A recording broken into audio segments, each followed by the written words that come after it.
Chers amis, soyez les bienvenus dans notre cycle de présentation Amitié. Par ces programmes, nous souhaitons vous aider à faire un lien entre vos préoccupations du quotidien et la vie chrétienne. En suivant attentivement un court exposé, vous découvrirez un peu de beauté et d'intérêt dans les choses de la vie, car tout n'est pas que tristesse, scandale et corruption. Et comme chaque chrétien est appelé à créer un peu d'harmonie, un peu de bonheur, bref, un peu de paradis autour de lui, nous vous invitons, dans la deuxième partie de chaque séance, à puiser des forces dans un moment de calme autour d'une petite méditation. Ces programmes vous sont présentés par l'espace de réflexion et de partage chrétien du poste de la Chaloupe de l'Armée du Salut du territoire France-Belgique. Après chaque nouvelle parution, les programmes anciens resteront accessibles par lien dans notre bibliothèque.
Pommes frites, moules frites, fish and chips, quelle success story! Pourtant, les débuts furent plus que modestes et peu prometteurs. Les seuls endroits au monde où on pouvait trouver les ancêtres de la pomme de terre se trouvaient au Chili, sur les contreforts de la cordillère des Andes. Elle faisait déjà partie du menu des cueilleurs-chasseurs il y a 8000 ans. Puis fut cultivée sur de petites parcelles familiales. Peu à peu, et avec le maïs, elle fit partie de l'alimentation de base des populations incas. Ce sont les conquistadors espagnols qui, intrigués par cette étrange plante, ont rapporté les premiers tubercules au roi d'Espagne, cependant sans y avoir goûté eux-mêmes. Il faut préciser qu'à cette époque, notre future et glorieuse pomme de terre n'avait pas encore le goût agréable d'aujourd'hui, mais était plus amère et pas tellement digeste. Inconvénient que les anciens Chiliens savaient contourner par des traitements adaptés. Le souverain espagnol fit don de quelques échantillons au pape Clément VII, qui, à son tour, offrit de ses curiosités au gouverneur des Flandres. Clausius, un botaniste de ces temps-là, l'appelait alors tartufoli, ce qui veut dire petite truffe. Cependant, on s'en servait avant tout comme aliment pour des animaux. Selon certaines confidences, des moines auraient fait des essais pour les utiliser en tant que médicaments. Cependant, en dépit de la rumeur tenace qui voulait qu'elle transmette la lèpre, la pomme de terre a réussi à s'imposer en tant qu'aliment. Il fallut tout de même affronter des décisions officielles, comme celle du gouvernement de Dole, qui en 1630 interdisait la plantation. Bien plus tard, en 1748, le gouvernement de Paris prit un arrêté similaire. En fait, ce sont les famines successives réduisant les gens des campagnes à manger de l'herbe qui ont permis d'établir sa non-toxicité, ce qui a finalement amené l'honorable faculté de médecine à émettre un avis favorable pour sa consommation en 1772. Par la suite, l'essor fut considérable. Comme cette culture pouvait être pratiquée facilement sous nos climats et s'adapter à merveille aux moindres petites parcelles, tout en ayant un rendement impressionnant, elle a vite envahi les moindres recoins de nos contrées. Un autre avantage était la facilité de conservation des récoltes à l'air libre, mais à l'abri de la lumière, sur plusieurs mois, ce qui en faisait peu à peu un véritable outil de promotion bon marché pour la stabilité alimentaire. Pour promouvoir la culture et la consommation parmi la population récalcitrante de France, un certain Antoine Parmentier, botaniste, diététicien, médecin, eut recours à un stratagème curieux mais combien efficace. Avec l'appui du roi, il fit garder une grande plantation de ces précieuses pommes de terre par des militaires. Comptant sur la curiosité des notables de la bourgeoisie, qui en permanence cherchaient à imiter les mets de choix de la table du roi, il recommanda en douce aux gardes de laisser chaparder discrètement une partie des récoltes. Ce qui se fit. L'attrait de ce fruit défendu avait incité les Parisiens à donner des lettres de noblesse à ce nouveau produit. Parmentier reçut les félicitations du roi pour avoir donné à la France le pain des pauvres. Comme en soi la pomme de terre est quelque peu fade, il eut l'idée d'organiser par la suite des réceptions, durant lesquelles furent dégustées toutes sortes de variantes de plats améliorés avec de la viande et différents compléments, ce qui a donné entre autres le fameux hachis parmentier. Concernant la composition nutritive, c'est surtout la surabondance en amidon, 17%, qui la caractérise. Un peu de fibres, un zeste de protéines et de vitamine C, 2 minéraux, puis beaucoup d'eau, 77%. Ainsi, les boules marrons sont prêtes à plonger dans nos friteuses pour devenir sous peu une des préparations alimentaires les plus populaires des Européens. Malgré sa ressemblance, elle n'a aucun lien de parenté avec le manioc ni avec la patate douce. Bien au-delà de nos frontières, la diffusion a pris des proportions impressionnantes. La production mondiale se répartit de nos jours entre la Chine, 25%, évidemment, l'Inde, 12%, la Russie, 8%, les USA, 5%, etc. La France, avec ses 2%, peut subvenir à peu près à sa consommation propre. Le gros est de nos jours consommé par l'alimentation humaine, 65%, mais toute une partie, 12%, sert encore à alimenter le bétail, provenant surtout de la transformation des déchets de production. Une partie importante, 10%, est nécessaire pour assurer les semailles par plan. Une toute petite quantité est détournée pour entrer dans la fabrication des crèmes cosmétiques, ainsi que dans la composition des rouges à lèvres. Qui l'aurait cru ? Bien que théoriquement, il soit possible de récupérer et de planter les semences issues des floraisons, cette mise en œuvre est exigeante et peu pratiquée. On préfère se procurer des tubercules spécialement cultivés à cet effet. Ils sont d'excellente qualité, calibrés et de petite taille et assurent un rendement optimal. Ils sont enfouis directement dans la terre et quelques mois plus tard, lorsque les tiges vertes commencent à tomber, il est temps de retourner le sol et de récupérer gentiment les tubercules. Certaines variétés sont vendues sous l'appellation primeur et même en appellation d'origine contrôlée, AOC.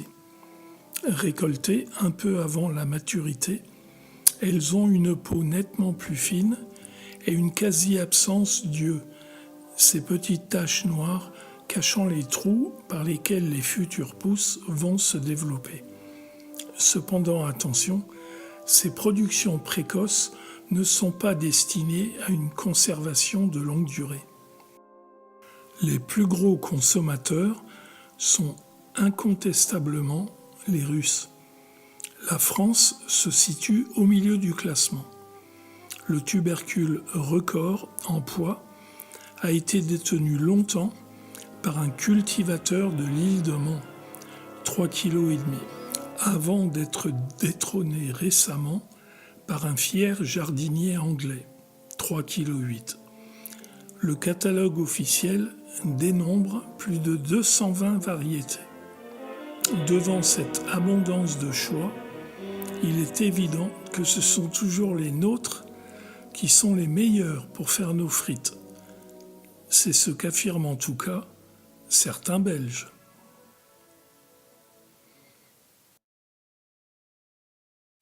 La tempête est passée, tout est dévasté, la moisson dispersée, rien n'a subsisté.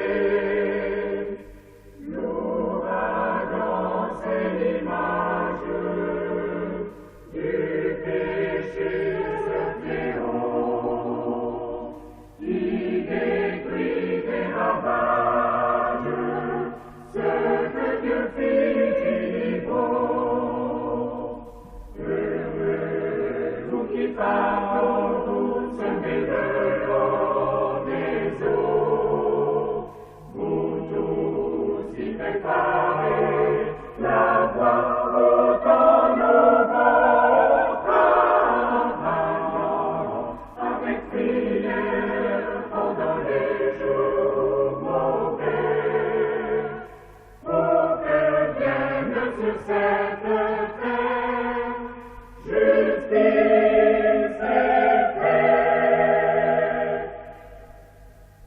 Vous, la troupe fidèle, vous allez semer la semence immortelle que Dieu fait germer, même en terre stérile, en toutes les saisons.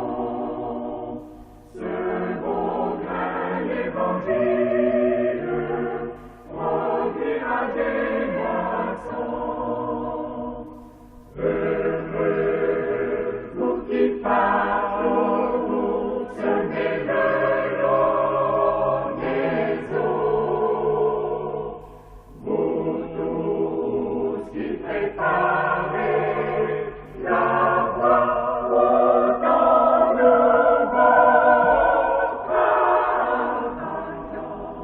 avec prière pendant les jours mauvais, pour que vienne sur cette terre justice et paix. Soulager la misère, et arriver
du cœur du chrétien.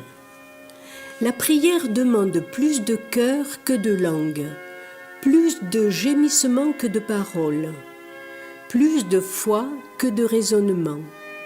Si la langue ne peut pas toujours prier, le cœur le peut toujours. Dieu demande tout le cœur. Est-ce trop? N'a-t-il pas tant donné en Jésus-Christ?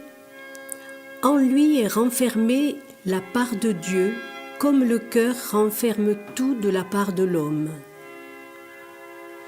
La confiance doit venir de ce que Dieu peut faire en nous et non de ce que nous pouvons dire et faire pour Dieu. Plus on veut s'excuser devant Dieu, plus notre cœur nous condamne. On ne saurait trop dire aux chrétiens de laisser le monde aux gens du monde, laisser les morts enterrer les morts. Il faut ouvrir la porte de son cœur à la vérité, comme à une reine, et non pas disputer l'entrée comme à un ennemi.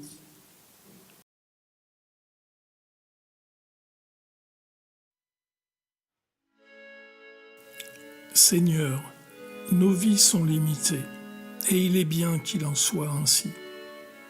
Nous n'avons qu'un tempérament dont nous constatons les réactions et les remontées. Nous n'avons qu'un métier où progressivement nous avons acquis l'expérience et l'aisance. Nous n'avons qu'un seul pays, donné en partage à notre naissance ou à notre adoption.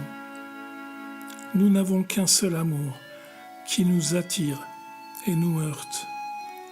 Nous n'avons qu'une foi, même si nous trébuchons dans son expression et sa recherche. Nous n'avons qu'un nom unique comme le tien. Apprends-nous ainsi à te reconnaître, à habiter et aimer les limites, afin que nous devenions des arbres uniques dans ton jardin. Amen.